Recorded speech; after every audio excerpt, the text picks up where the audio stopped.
गिबियाव खुलुमबाय नोंथांमोनखौ गोजोन बड'लेण्ड इउट्युब चेनेलाव बरायनानै लाग्रोनाय जाबाय। बे इउट्युब चेनेलखौ नोंथांमोनहा मोजां मोनोबा साबस्क्राइब खालाम, अननानै गुरै खावलायनाय थाबाय।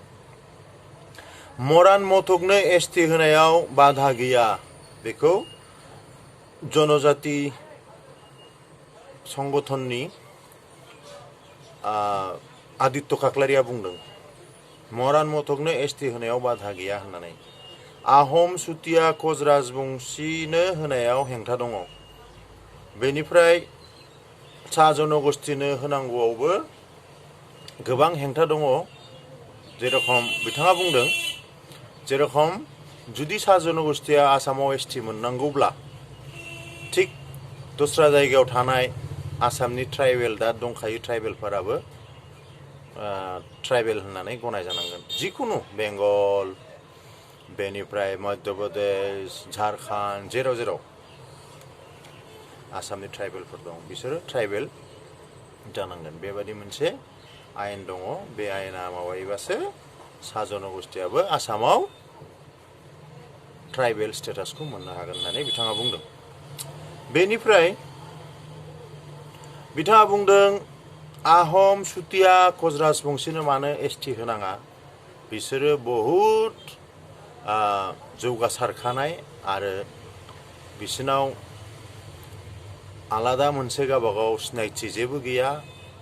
एसटिनि थाखाय जा जा थानांगौ बिदि बुंदों बिथाङा प्रेस मिटआव गोबां बाथ्राफोर बुंदों। बिथांमोनहा मानो एसटि मोननाङा आरो होनायनि आगोल मोनसे बिराद मोजाङै सार्भे खालामगोन होननायनि खोथाखौ बिथाङा बुंदों।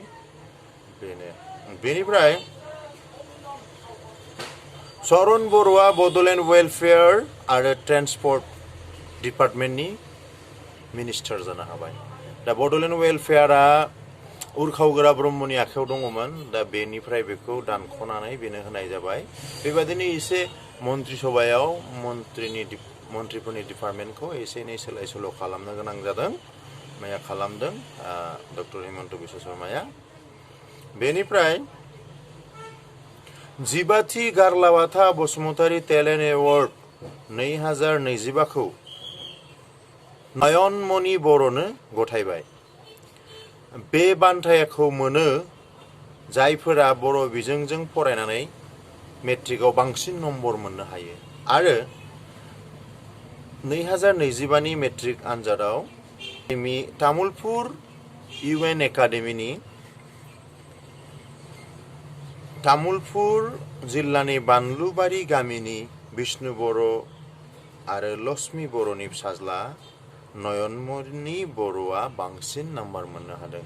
बिथाङा 93% बारा नम्बर मोननो हादों।